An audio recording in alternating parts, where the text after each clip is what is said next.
Good morning, everybody. Good Erev Shabbos. Today we are learning the third and final Perek of Makkos. It was a short Masechta, only 3 days. Easy come, easy go, but it's a long one. Let's jump into it. Today's shiur is Lila Nishmas, Aaron Nachum and Simcha Cohen. Here's Neshama Havaliyah, and here we go again. Scratchy throat. Refuah Shlema for Yisrael ben Rachel Leah, Rachel Bas Pasal Zalda, Rachel Eliana Bas Yar Bracha, Avram Yisrael ben Risha, Chai Bas Davabela, Refuah Shlema B'Sal Shar Chale Yisrael, and Shefer Bracha Bas Lecha Bas Tzvi Noach ben Bracha Rachel Leah, and all his endeavors, and the Zivug Karov for Shmuel David and Miriam, and Tzvi ben Chana. And wishing and blessing everyone else with Shefer Bracha V'Atzlacha Ben Baruch L'Shem Begashmis. Here we go. Perek Gimel on the Onish of Malkus, when it's given, how it's given. Okay, let's jump into it. We got 15 Mishnayos to do today, and it's going to take a while. Perek Gimel Mishnah Hein Halokin. These are some of the people who are given Malkus. So one was be with his sister, or with his father's sister, meaning his aunt, or his mother's sister, another aunt, or with his wife's sister, meaning his sister-in-law. With his brother's wife. With his father's brother's wife, so his aunt from his father's side. Hanida. Or with a nida, a woman who's going through her monthly cycles. Okay, that's for a regular person. A man of the Kohen Gadol, if the Kohen Gadol marries a widow, Grusha v'chalutza, the Kohen Hedyot, or an ordinary Kohen marries a divorcee or a chalutza, Mamzeres in the scene of the Israel, or if an ordinary Jew marries a Mamzeres or Nasina, as we've discussed many times, or if an ordinary Jewish woman marries a Nasin or a Mamzer, all of these people are given Malkus. Amana or Gerusha, if a woman is both a widow and a divorcee, she's two. Means that she had two husbands. First, she was widowed from the first one, and then divorced in the second one. So if a Kohen Gadol marries her, he's chayiv two sets of Malkus because he has violated two different prohibitions. He's not allowed to marry anyone that's not a basula, right? So if he marries a woman, if he marries a mana, he's chayiv. If he marries someone who's divorced, then he's chayiv for that too. So therefore he has two over here. Grusha v'chalutza, however, if a woman is both a divorcee and a chalutza, meaning that she was divorced from one husband and became a chalutza after her second husband, then if a Kohen, a regular Kohen, marries her, he's only chayiv for one set of Malkus because he's considered to violate only one issue, because Grusha v'chalutza is considered one category. Therefore, even though she was married 2 or maybe 3 times, if a Kohen marries her, he's only chayav once. Mishnah Beis, Hatame she'achalas hakodesh.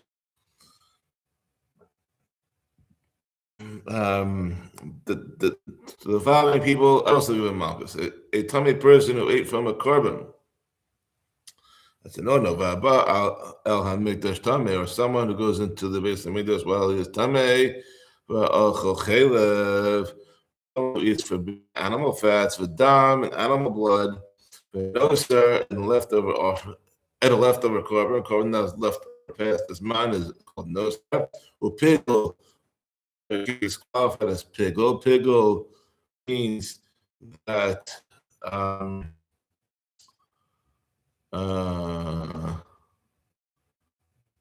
that while the Kohen was performing one of the essential avodas, for example, shchita, Kabbalah, halacha, ezrika. Those are the four parts of the korban. The avodas that are done with each korban. So if he had intention to throw its blood or to burn it or to eat it after the permitted time, then that korban is disqualified even if he ate it during its proper time. If he had the intention to eat it afterwards, then it's puzzle. With tamei, or if a korban became tamei, or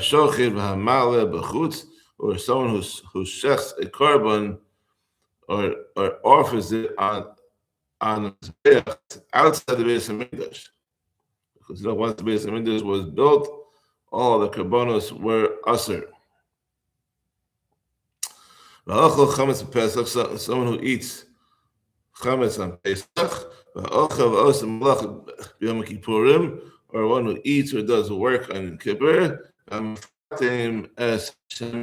one who blends a replica of the Shemen Mishka that was made by father is the Torah, so one who blends a replica of the Torah that was used in the Beis Hamikdash, or rubs the person's skin with the Shemen HaMishka that Moshe made. All of those people in this whole Mishnah so far, they are all chayav Malkus if they do any of these things. But ochel nevelas, someone who eats nevelas, meaning animals that died without being properly shechted, with treifus or treifus, animals that had a fatal injury that made them non-kosher. It was shechted properly, but it had a hole in the lungs or whatever it was. Shkatzim or amasim, or types of different insects and rodents. If he eats any of these things, he's chayav Malkus. Moving on, achol tevel. A person is given Malkus if he ate tevel. Tevel, if you remember from Zorim, tevel is produce that from where you did not separate the proper trumas and meisus. The meiser rishon shelo nitra trumaso, or meiser rishon was given to Levi whose trumas meiser had not been taken. Right, so you have 100 apples. You give 2 to the Kohen, and then you give almost like 10 to the Levi, and the Levi has to give 1 to the Kohen. That's called Trumas Meiser. So if he didn't give Trumas Meiser, then that's a problem.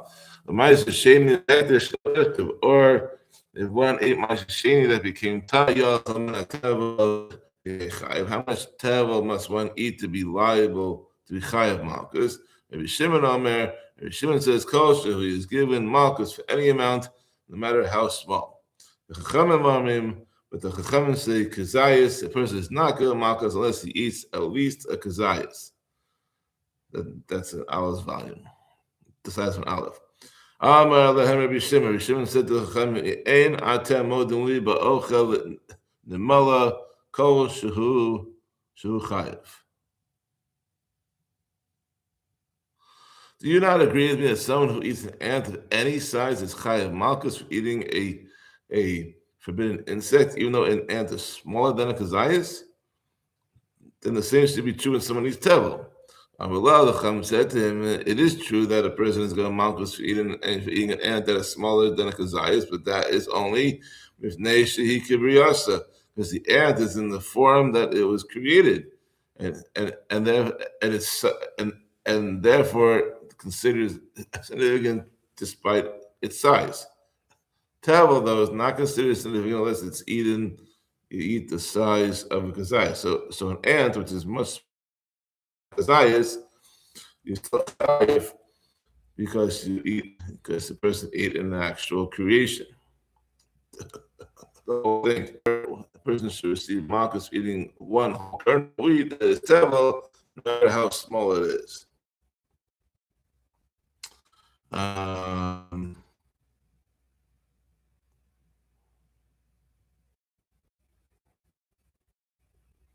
Right. So the Chachamim refuted that argument, and they said, this is brought down from the Bartanura, that the ant has significance when it's alive. Because it's alive, it's a whole ant, and that's significant. But the kernel, which is not alive, is not considered significant even if it's whole. You already chopped it down from the plant. Therefore, they don't categorize it the same way as Rabbi Shimon did. Okay, Mishnah Gimel. Ha'ochel bikurim ad shelo kara aleya. So someone eats bikurim before the owner has read the parts of bikurim. Cohen eats the bikurim. So we're talking about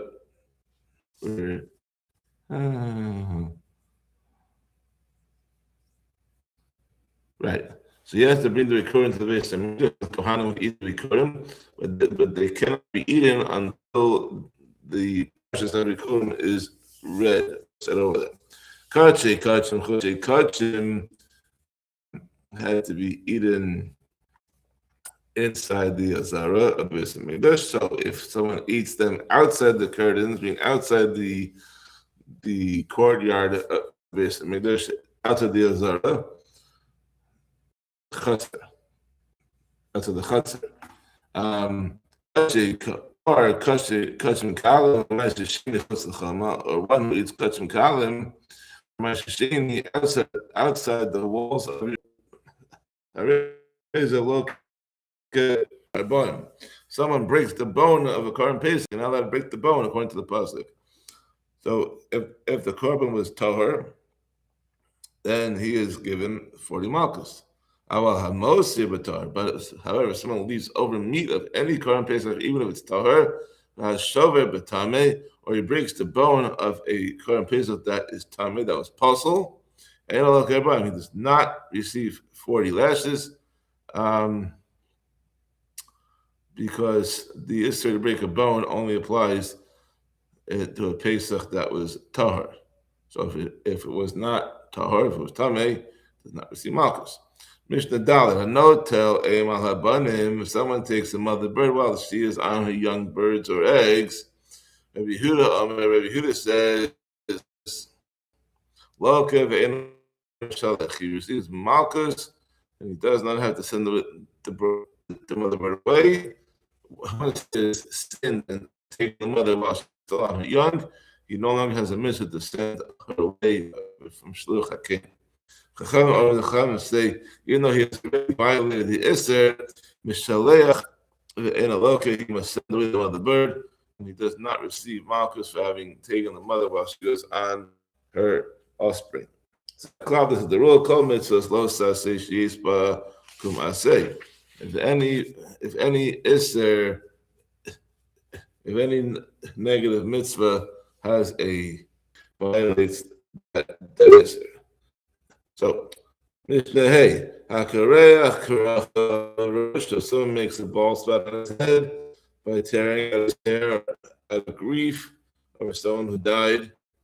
If a makif payas, so if someone rounds the edges of his head by cutting off the payas, the mashki is pas zikano, or someone who shaves his beard in such a manner that he destroys the edges of his beard. That's so sweet. Someone makes a cut in his skin at grief over someone who died. For any of these yisurim, chayiv, or he made 5 cuts because of his grief over one person who died. He is chayiv Malkus for each of the 5. In both of these cases, he receives 5 sets of Malkus, even though he has violated only a single issur. Each cut or the grief over each death is a separate issur and punished with its own set of malkus. Al harosh time, rounding the hair of the head by cutting off the payas, a person can receive 2 sets of malkus. Achas because one for cutting left side and one for cutting right side. Each is considered to be a separate issur. For destroying the edges of the beard, person can receive 5 sets because the beard has 5 edges. That's why I didn't shave this, because I want to make sure I'm reading this Perek with a little bit of beard. They always tell the joke that this pasuk about not shaving the beard or not cutting the payas is found in, I think it's Emor, maybe, and that's always during Sfiyat Omer, where people don't cut their hair or shave. So they say that it's at least the week that they're reading the pasuk in the Parsha Shavua, that people are not violating it. That's what they say. Not joke though. Stein Mikan, continuing on. So the beard has 5 edges, two edges on the right side of the face, right? There's one below the ear where the cheekbone meets the jaw, and one where the jaw meets the chin, somewhere over here. Ushtay Mikan, and two on the other side of the face, Achazamata, and one on the bottom, which is the chin itself. If someone destroys all 5 edges, he receives 5 sets of Malkus. Once they were destroying all 5 edges at the same time, Eil Chayiv al Achaz, he's only Chayiv 1 set of Malkus. That's why I think the modern day post can say that you have to use certain shavers. If you're going to shave, you shouldn't get a lift and cut. That's talk to your local Orthodox rabbi for Lechel and Ma'aseh. So we go. He is not chayiv for destroying the edges of the beard unless he cuts them with a razor. One is forbidden to shave the beard with a tool that meets the 2 conditions. A, that's typically used for shaving, and it destroys the hair. And that cuts the hair at the roots. So a razor, like a straight blade, is the only tool that fits this description. That's why we don't usually use straight razors that they use in the guy barber shops. If Eliezer says, "Afilu liktu b'malakid abritini chayv," even if you remove the hair with the tweezers or a plane, he is chayiv. A plane is a tool that's used to smooth out wood, so not like an airplane. That'd be dangerous. Mishnah Gimel, not Mishnah Gimel, Mishnah Vav, testing you. Hakose kisoes kahaka. If someone makes a tattoo on the skin, he makes a cut in the skin and fills it with ink, he is given Malkus. Kasa v'lo kiyaka. But if he simply wrote on his skin but did not first make a cut, kiyaka v'lo kasav. Or if he made a cut in his skin but did not write anything inside the cut, eno chayiv, he is not chayiv to Malkus ad shichtov v'kakeya. He is given Malkus only if he writes after making a cut. B'diyo ub'kol davar shu roshim. Whether he writes with black ink, blue dye, or anything that makes a mark, he's chayiv Malkus. Rabbi Shimon ben Yehuda, Omer. Rabbi Shimon ben Yehuda says in the name of Rabbi Shimon, he's not chayav unless he writes the name of an idol in the cut. Shenamar uksoves ka'aka lo sitnu b'chem Hashem. As the pasuk says, you may not place a tattoo on yourselves. I am Hashem. The phrase "I am Hashem" implies that the pasuk is answering a tattoo as something other than Hashem, meaning an avodah zarah. Mishnah Zayin Nazir Shahaya Shoshev B'Yayin Kol Hayom Enu Chayiv El Achas. A Nazir who kept drinking wine all day, but he was warned only once before he started drinking, is Chayiv only 1 set of Malkus, because a Nazir cannot drink wine. Amar lo al tishta, but if they warned him repeatedly, do not drink it. Hushto said, and he drank wine after each warning. Chayiv kol achas yachas. He is chayiv another set of Malkus each time he drank after he was warned. Mishnah Ches.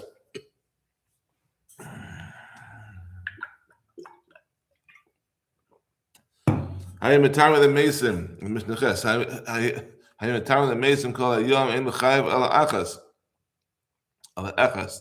If a Nazir kept making himself tummy to corpses all day, but he was warned only once before he began doing so, he is chayiv to only one set of Malkus.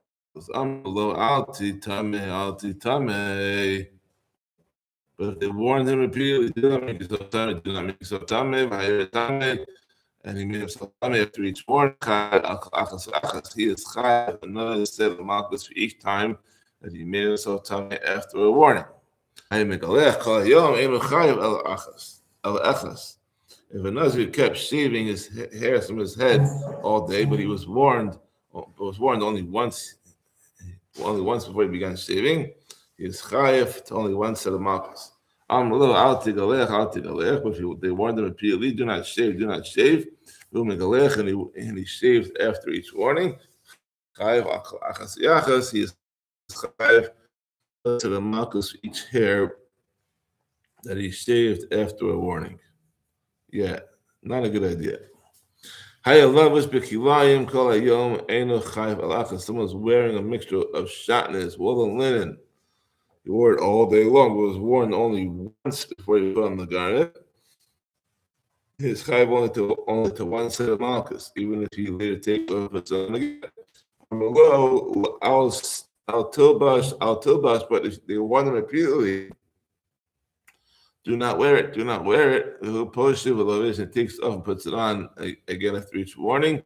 He is chayiv another set of Malkus each time he puts on a warning. So we don't have Naziris nowadays. I mean, unless someone is, there are a handful of Nazirim in Eretz Yisrael, but most people do not become Nazirim nowadays. So that's not really such a problem. If they do become Nazir, then that's a big problem. We don't usually do that. But wearing shatnez, is a lot more common than people would expect. So you have to be careful, because if someone warns the person not to wear shatnez and he wears it, he's chayiv Malkus each time he wears. Each time he's warned and wear it. So gotta be careful with that one. Mishnah test, and certainly don't ever take the oath of Naziris. That's once you take it, and you can't get out of it until we have a base midrash, which hopefully will be rebuilt very soon. But to that point, yesh choresh, tell them echad v'chayev alav mishum shmona lavin. The case where a person can a single groove in a field and be chayiv 8 sets of Malkus because of that act, since he violated 8 isurim as he plows. What are the 8 isurim that you asked? Number 1, hachoresh b'shor v'chamor. He plows using an ox and a donkey to put together to plow the field, and that's an isur against working with animals of 2 different species. Numbers 2 and 3, that the ox and the donkey were both hectares, were both consecrated to the Beis Hamikdash, and they were there for us to use. Number 4, bechilayim, and he plants the kilayim of a vineyard as he plows. He pushes the earth to the side, covering the wheat, the barley, and the grape seeds, and thereby being the issue about planting such species together. And he did it during Shemitah. That's number 5, which is an issue about plowing and planting during Shemitah. And number 6, Yantif, and he did this on Yantif, which is violating the issue about doing work on Yantif. Number 7 and 8, the Kohen v'Nazir b'Veis HaTumah. And he is both a Kohen and a Nazir, and plows in a place where there is a cemetery that they tummy from a corpse, violating the Isser for Kohen and Nazir to become tummy from a corpse. So one action, he was chayiv 8 times, and that's a pretty serious situation. Hanania ben Chachinai says, Afalovish kilayim. We can have a case where there's also a 9th transgression, where someone is wearing a garment of shatnez while he plows. You're violating the issur about wearing wearing shanis. In that case, he received 9 sets of Makkos. So Amrullah Chacham said to Hananya, Eino Hashem, this Isser is not in the same category. Wearing shanis has nothing to do with the act of plowing. Since we're listing over here the sermon that he violates by plowing, the Isser of shanis does not belong in that list. He could be doing other things as well, but you're not plowing with the shanis. Hanan responds to the Chachamim, Aflo Hanazir Hu Hashem. So the issue about becoming a Nazir is also not in the same category, because Nazir becomes Tameh by touching or walking over the mace and not through the act of plowing. So since you included that Isser, you should also include someone who's wearing a garment or shatnez. So it's a good, but the Chachamim brought down from the Bartanura that the reason that the Isser against becoming tummy is directly related to plowing, because the person who plows has to walk behind the plow to guide the animal, and walking through the field is considered part of the act of plowing. So if there is a mace in the field, then the one who plows becomes tummy as part of the act of plowing, and however, so that would be counted in the list of 8, but shatnez has nothing to do with plowing whatsoever, so therefore that counted. Okay, so the remainder of this Perek is going to talk about how the onesh of Malkus is carried out, and we're going to wrap up the sector with that. Kama Malkuna, this Mishnah Yud, Kama Malkuna. So how many times do we hit him? The person who's chayav Malkus, how many times do we hit him? Arbaim Chaser Achas, 40 minus 1, meaning 39 times.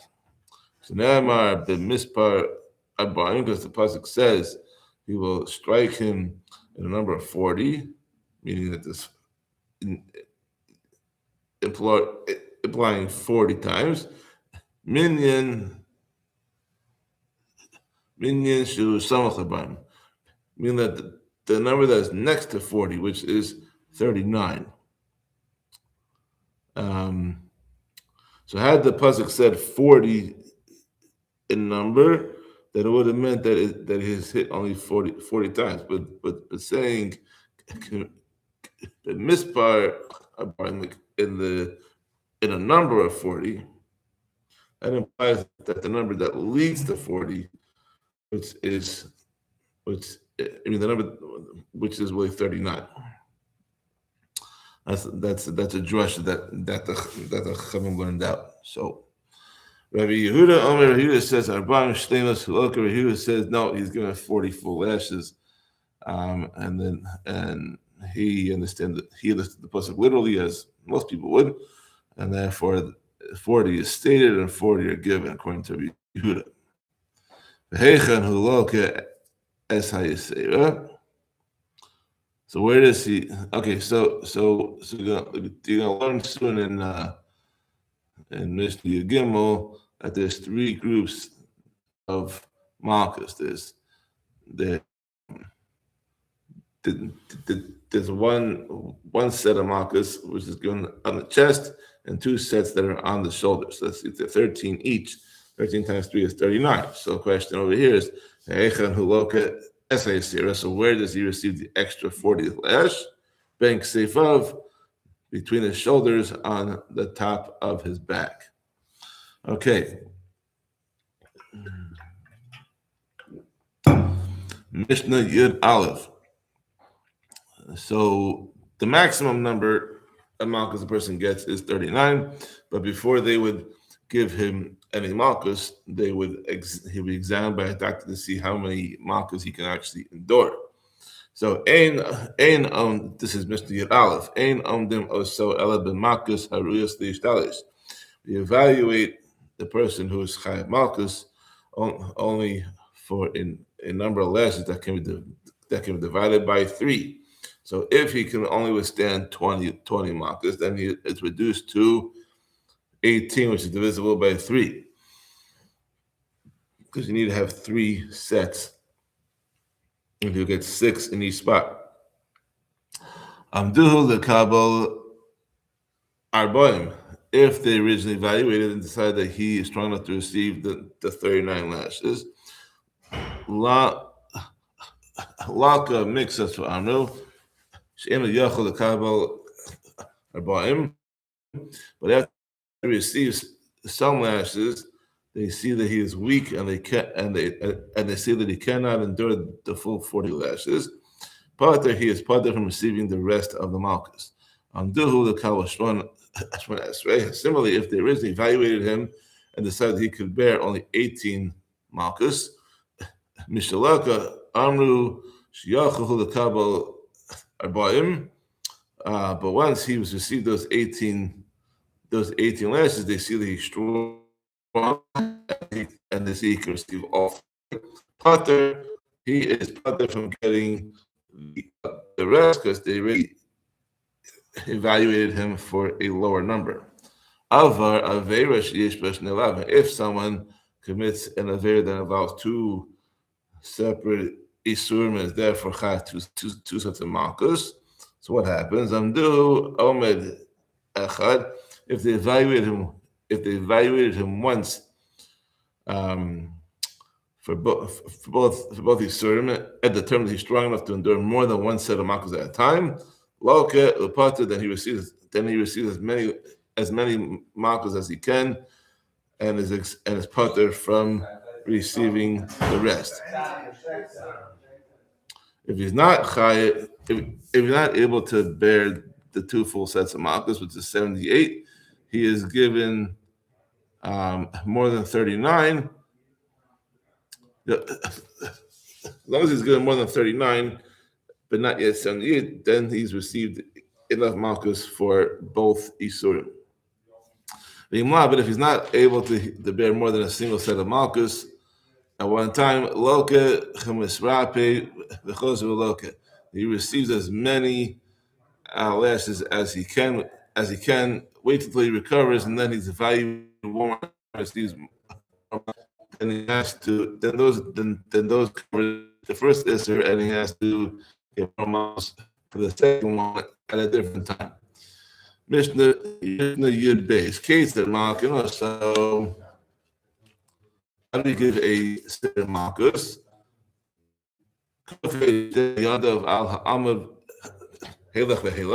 They tie his two hands to either side of a wooden post. The Chazan HaKnesses and the attendant of the court who administers the Malkus grabs the sinner's clothes and pulls them. If they rip, they rip. And if they tear on the seam, then they tear. Until he uncovers the sinner's chest and back. And a stone is placed behind the sinner. Chazan HaKnesses, the attendant of the court stands on the stone and holds in his hand a strap made of calfskin, which he would use to give Malkus. So the strap is doubled. One strap is attached to another strap to make two straps, and the two straps were then attached to two other straps, a total thickness of 4 straps. And two strips made of donkey skin ran up and down through the calfskin strap. Mishnah Gimel, Yada Tefach. The strap had a handle that was 1 tefach long, the rachba tefach, and the strap's width was 1 tefach, and the strap was long enough so that when the sinner was hit with it, Rosh Magas al pi grace. So then his tip reached the edge of his stomach, meaning to his belly button. And the attendant of the court hits the sinner with the strap as in the following order. That he gives 1/3 of the Malkus on his chest, and the other 2 sets of Malkus on his back, 1/3 on each shoulder. He does not hit the sinner while the sinner is standing or sitting, rather while he was leaning over. As as the pasuk says that the judge will lower him.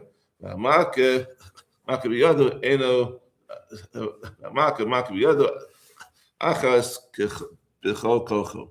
the one who gives him Malkus holds his strength with one hand and hits with all his strength.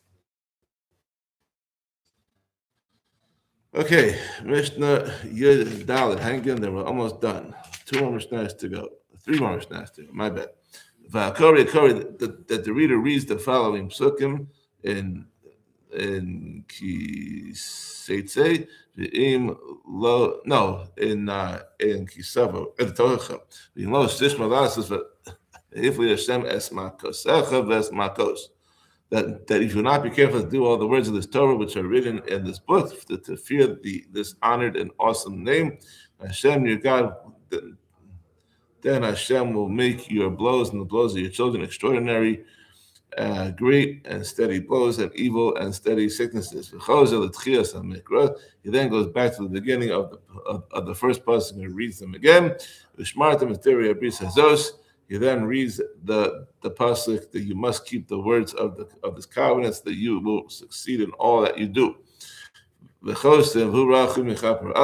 then he concludes with the pasuk that the merciful one forgives and sin and does not destroy. He frequently holds back his anger and does not arouse all his fury.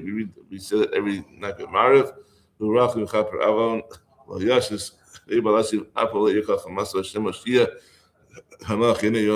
know, so if he finishes reading these psukim before the Malkus are finished, because of the Tchias HaMikra, he goes back to the beginning of the first pasuk and reads them again. But if the one receiving Malkus died by the hand of the court attendant as a result of the Malkus, Pater, the attendant is Pater from Galus, because he did so while performing the mitzvah of Malkus, and he is not chayiv for galus. But if he added on inadvertently one more lash than he was supposed to, and it died as a result, then the attendant goes into galus for killing him, since he was not supposed to hit him more than the required times that he was that the criminal was evaluated for. Niskalkel, if while receiving Malkus, the sinner lost control of his bodily functions and saw himself, ben brei ben b'mayim, whether he saw himself with waste or the urine, pater, he is pater from the rest of the Malkus, due to the disgrace and embarrassment that would pater him from the rest of the punishment here. Rabbi Yehuda says, Ha'ish berei, if the man is rest, if he soils himself with waste, Ha'ish b'mayim, and the woman is part that she soils herself with urine. Because the woman is more sensitive to shame, and that's not pater from the rest of the Malkus. Mishnah Tes Vav, Kol Chayiv increases any people who committed sins which they are chayiv kares, who are given Malkus for the Isser, nifteru yidei krisasa. They become pater from the kares once they are given Malkus. The Beis Din Shemale forgives their sin and they do not receive kares. Nikla achicha le'necha. The pasuk says that he shall hit him 40 times, and your brother will be disgraced before your eyes. Keshalaka. This teaches that once he received Malkus and has been disgraced, he is like your brother, and his sin has been completely atoned for. These is the words of Rabbi Hanania ben Gamliel. Amar Rabbi Hanania ben Gamliel said, "Ma im ha'over avira achas nota nafsho aleha." Now, if when a person commits a single sin that's punishable by kares, Hashem takes his life as punishment for the sin. When someone does a single mitzvah, how much more so should his life be given to him as a reward, since the reward for mitzvahs is always greater than the punishment for the sins. If a person can lose his life as a result of a sin, then surely he will be given life as a result of a mitzvah. Rabbi Shimon says, who made that the lesson is learn from its place, commit the sins of forbidden relationships will receive kares for Amr. And earlier, when we introduced the parsha, it says over there, Asher Yasa Osam Adam v'chai b'hem, that you must keep my statutes and my laws, which the person shall do, and by which he shall live. The Torah therefore said that while a person who violates the various is given kares, the person who keeps these halachos is rewarded with life. But it says, because it says v'chai b'hem. So even though the pasuk mentions halachos by which a person shall do, it goes on to discuss the various of forbidden relationships, which are isurim, which are halachos that person should not do. Keeping these isurim and avoiding sin, then a person is considered to have done a mitzvah. Rabbi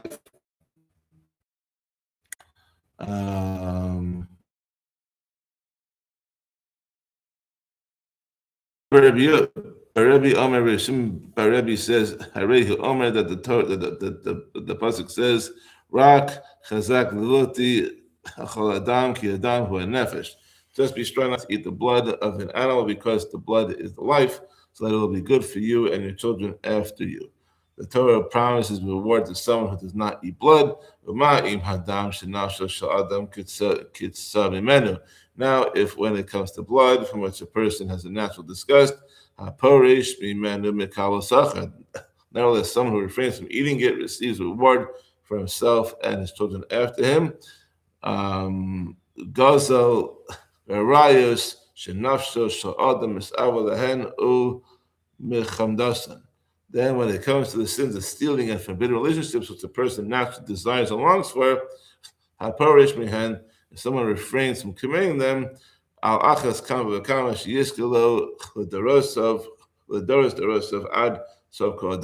more so will he merit reward for himself, from his descendants, and for his descendants, to the end of all generations. That was a heavy Perek. So we end off the Masechta with a famous Mishnah.